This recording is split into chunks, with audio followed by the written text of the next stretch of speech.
முருகா சரணம். நாவில் சரஸ்வதி நற்றுணையாக காக்க காக்க கனகவேல் காக்க. எல்லோருக்கும் வணக்கம். நான் அனிதா பேசுறேன். எல்லாரும் எப்படி இருக்கீங்க? நான் நல்லா இருக்கேன்.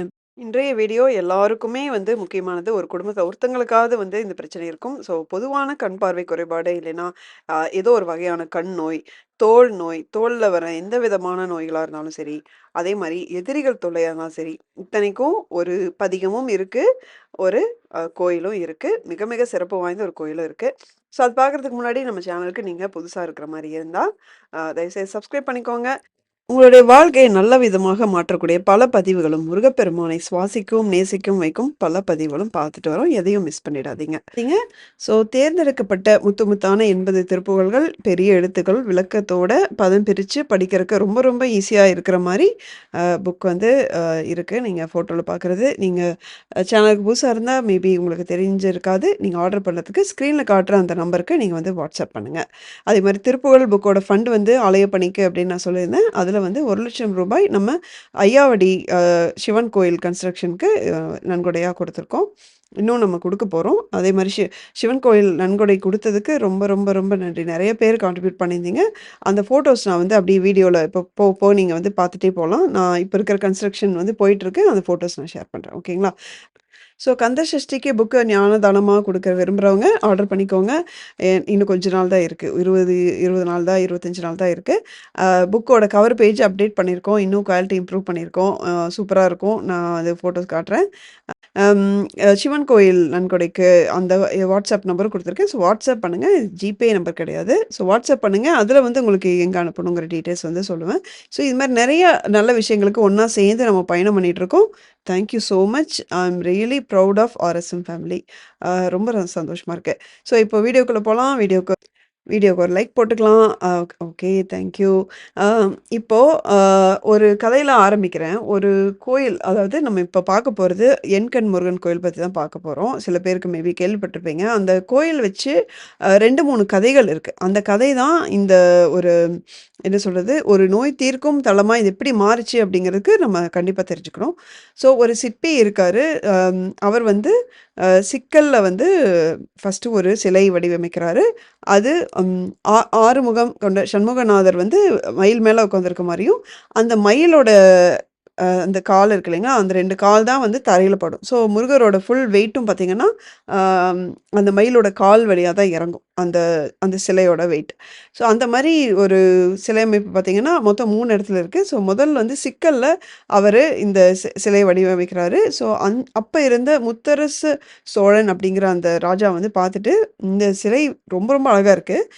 ஸோ இது மாரி இத விட ஒரு அழகான சிலை நம்ம வடிவமைச்சிடக்கூடாது அப்படின்னு சொல்லி, அந்த சிற்பிகிட்டருந்து அவருடைய கட்டை வலது கையோட கட்டை விரல தானமா வாங்கிக்கிறாரு. ஆனாலும் சிற்பி முருகன் மேல மிக அதிகமான பக்தி இருக்கிறதுனால, அ எட்டுக்குடியில அதே மாரி இன்னொரு சிலைய வடிவமைக்கிறாரு, அந்த கட்டை விரல் இல்லாமலே. அத கேள்விப்பட்டு அதே ராஜா என்ன பண்றாரு, ஸோ இத இதோட நிறுத்தியே ஆகணும் அப்படின்னு சொல்லிட்டு, அவருடைய 2 கண்ணையும் தானமா வாங்கிக்கிறாரு.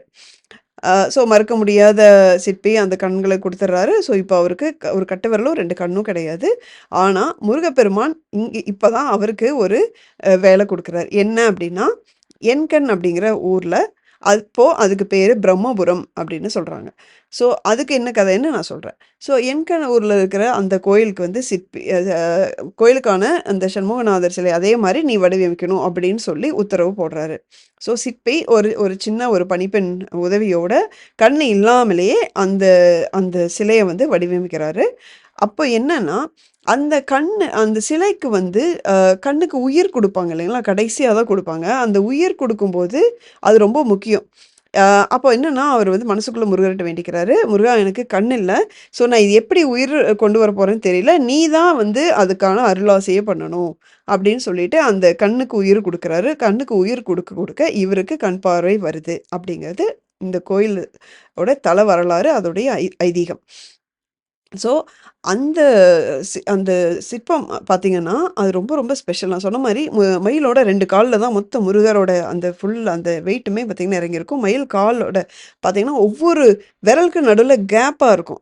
ரியலாவே மயிலோட கால் விரல் மாரியே இருக்கும். அதே மாரி சண்முகநாதர் 12 கையிலயும் பார்த்தீங்கன்னா, 12 ஆயுதங்கள் அவர் வச்சிருப்பார். அதனால தான் வந்து அது எதிரிகளுக்கு வந்து பதில் சொல்றதுக்கு பேர் போன கோயில் அப்படின்னு சொல்றதுக்கும் காரணம். ஸோ இந்த ஒரு ஒரு தல வரலாறுனால அந்த முருகர் கண் பார்வை குறைபாட்டை தீர்க்கும் முருகரா வந்து பார்க்கப்படுறாங்க. அது வந்து சிவன் கோயில் ஆக்சுவலி. பிரம்மபுரீஸ்வரர்ங்கிறது சிவன் கோயில். ஆனா, அங்க இருக்கிற இந்த முருகர், சுப்பிரமணியர் வந்து ரொம்ப ரொம்ப பாப்புலர். ரொம்ப மிக சிறப்பு வாய்ந்தது. காரணமே என்னன்னா, இந்த சம்பவம். அந்த சிற்பியோட பார்த்தீங்கன்னா, அந்த சமாதி அங்க கோயிலுக்கு வெளியவே தான் அது புதைச்சிருக்காங்க. அதுக்கு மேல பிள்ளையார் கோயில் எழுப்பியிருக்காங்க அப்படின்னு சொல்லிட்டு, அந்த ஊரை சேர்ந்த நம்ம ஆர்எஸ்எம் சகோதரி ஒருத்தங்களோட ரிலேட்டிவ் கிட்ட இருந்து நேரடியா இந்த தகவல நம்ம வாங்குனோம். இது இல்லாம இன்னொரு கதை என்ன இருக்கு அப்டின்னா, நமக்கு எல்லாமே தெரியும். முருகப்பெருமான வந்து சிவபெருமான் பிரம்மா கிட்ட வந்து இந்த சில விஷயங்கள் கத்துக்கிறதுக்காக அனுப்பியிருப்பாரு. அங்க போய் எடுத்தோனயே முருகப்பெருமான் வந்து பிரம்மனுக்கு ஒரு டெஸ்ட் வைப்பாரு. பிரணவ மந்திரத்தோட பொருள் என்ன அப்டின்னு சொல்லுவாரு. பிரம்மா அத சொல்ல தவறிடுவாரு. அப்போ வந்து கோவிச்சுட்டு வந்து அவர்கிட்ட அவர் எப்படி இந்த படைத்தல் தொழில வந்து செய்ய முடியும் அப்டின்னு சொல்லிட்டு முருகரே வந்து அந்த படைத்தல் அப்படிங்கிற அந்த தொழில வந்து எடுத்துப்பாரு.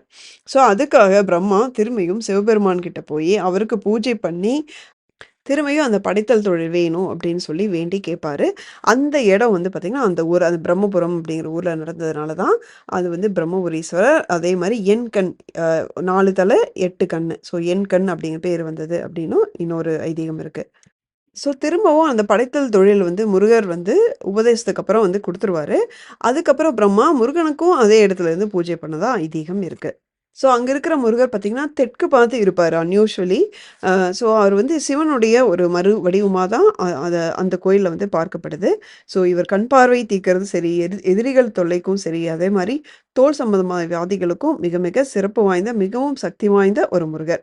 ஸோ, உங்களுக்கு தீர்க்க முடியாத பிரச்சனைகள் இருந்தா, அங்க வந்து என்ன சொல்றாங்க, அ வருஷம் ஃபுல்லா மாசம் வந்து ஒவ்வொரு மாசமும் விசாக நட்சத்திரத்தன்னைக்கு அங்க போயி, அங்க இருக்கிற அந்த குளத்துல வந்து முங்கி நீங்க வந்து சாமி கும்பிட்டீங்க அப்படின்னா ரொம்ப நல்லது அப்படின்னு சொல்றாங்க. இல்ல போக முடியாதவங்க வந்து வீட்ல இருந்தே இப்போ நம்மளுடைய அருணகிரிநாதர் அந்த தலத்துக்காக ஒரே ஒரு திருப்புகழ் எழுதியிருக்காரு. ஸோ அந்த திருப்புகழ் என்ன அப்படிங்கிறதும் நான் படிச்சு காட்டுறேன். நீங்க வீட்ல இருந்தபடியே வந்து அந்த திருப்புகழ் படிக்கலாம். அந்த சுப்பிரமணியர நெனச்சு நீங்க படிக்கலாம். அ அதே மாரி உங்க குழந்தைங்களுக்கு அல்லது ரிலேட்டிவ்ஸ் யாருக்காவது வந்து கண் பிரச்சனை இருக்கு அப்படின்னாலும் வந்து அந்த திருப்புகழ் வந்து படிக்க வைங்க. இல்லைன்னா அவங்களுக்காக நீங்களும் படிக்கலாம். டெய்லி ஒரு தடவையாவது வந்து படிக்கலாம். கோயிலுக்கு போறவங்க அங்க உட்காந்தும் தவறாம வந்து ஒரு 6 தடவையோ, 11 தடவையோ இந்த திருப்புகழ் படிங்க. ஸோ, இப்ப இந்த திருப்புகழ் என்னன்னு பார்க்கலாம். திருப்புகழ் எண் 835 எண்கண் முருகனுக்கான திருப்புகழ். 5 குங்குமம் கடம்பிலங்கு சண்பகம் செறிந்திலங்கு திரள் தோளும் தண்டயம் சிலம்பலம்ப வெண்டயம் சலஞ்சல் என்று சஞ்சிதம் சதங்கை கொஞ்ச மயிலேறி திந்திமிந்திமிந்திமிந்தி தந்தணந்தனதென்று சென்றசைந்து உகந்து வந்து கிருபையோடே சிந்தையம் குலம் புகந்து சந்ததம் புகழ்ந்து உணர்ந்து செம்பதம் பணிந்திரு என்று மொழிவாயே அந்தமந்தி கொண்டிலங்கை வெந்தழிந்து இடும்பகண்டன் அங்கமும் குலைந்து அறம்கொள் பொடியாக அம்ப கும்பனுங்கலங்க வெஞ்சினம் புரிந்து நின்று அம்பு கொன்று வெண்ட கொண்டல் மருகோனே இந்துவும் கரந்தை தும்பை குன்றையும் சலம் புனைந்திடும் பரன் தன் அன்பில் வந்த குமரேசா இந்திரன் பதம் பெறண்டர் தன்பயம் கடிந்த பின்பு என்கணங்கு அமர்ந்திருந்த பெருமாளே. ஸோ படிக்க வந்து கொஞ்சம் வாய்க்கு வராத மாரி இருக்கும். ஆனா ஒரு 10 தடவ படிச்சீங்க அப்படின்னா வந்துரும். ஸோ யூடியூப்ல பார்த்தீங்கன்னா, ஒரு ஸ்ருதி அப்படின்னு சொல்லிட்டு ஒரு சேனல்ல வந்து இந்த சாங் போட்டிருக்காங்க. நல்லா ரொம்ப ஈஸியா இருக்கும். கேட்கறதுக்கும் ரொம்ப இனிமையா இருக்கும். நீங்க பாடி பழகுறது இன்னும் ஈஸியா இருக்கும். ஸோ அதில நீங்க கேட்டு வந்து நீங்க பிராக்டிஸ் ஒரு நாளைக்கு ஒரு 10 தடவ கேட்டீங்க அப்படின்னாலே தன்ன போல வந்துரும். ஸோ இது வந்து தினசரி அட்லீஸ்ட் ஒரு தடவையாவது வந்து நம்ம இது பாராயணம் பண்றது நல்லது. ஸோ யூசுவலா திருப்புகழ் பாராயணம் பண்ற மாரி தான் நீங்க 6 தடவ, 11 தடவ, 21 தடவ, இல்ல வாரம் ஒரு தடவ, 108 தடவ எல்லாம் எப்பவுமே நம்மளுடைய பிரச்சனைக்கு பொறுத்து தான். நமக்கு வந்து ஃபீவர் ரொம்ப அதிகமா இருக்கா, அப்ப வந்து பேராசிட்டமால் 1க்கு 2ஆ போடணும். இல்ல லைட்டா இருக்கா, அப்ப வந்து பேராசிட்டமால் ஹாஃப் உடைச்சு போடணும். அந்த கான்செப்ட் தான். ஸோ உங்களுக்கு வந்து அ பிரச்சனையோட தீவிரத்த பொறுத்து நீங்க வந்து 108 தடவ பாராயணம் வந்து நீங்க பிரம்ம முகூர்த்தத்துல பண்ணா வந்து ரொம்ப பவர்ஃபுல்லா இருக்கும். ஸோ முடிஞ்சா கோயிலுக்கு போனீங்க அப்படின்னா, அங்க வந்து திருப்புகழ் படிச்சுட்டு வாங்க. அது ரொம்பவுமே நல்லது. அந்த சந்நிதியில, அந்த கோயில் வளாகத்தில தான் மிகப்பெரிய இந்த அதிசயத்த முருகர் பண்ணியிருக்காரு. ஸோ கோயிலுக்கு போறது இன்னும் சிறப்பு. இது சம்மந்தமா ஏதாவது கேள்விகள் இருந்தா கமெண்ட்ல கண்டிப்பா போடுங்க. எல்லாருக்கும் ஷேர் பண்ணுங்க. இந்த மாரி எல்லாருக்கும் பயன்படுற மாரி வீடியோக்கள்லாம் வந்து நெறைய பேருக்கு ஷேர் பண்ணுங்க. அந்த புண்ணியம் உங்களுக்கு கண்டிப்பா வந்து சேரும். சரிங்களா? ஸோ வீடியோவுக்கு ஒரு லைக் பண்ணிக்கோங்க. உங்களுக்கு புடிச்சிருக்கும் பட்சத்தில கமெண்ட் பண்ணுங்க. மறக்காம சப்ஸ்கிரைப் பண்ணிக்கோங்க. அடுத்த வீடியோல பார்க்குற வரைக்கும் முருகா சரணம்.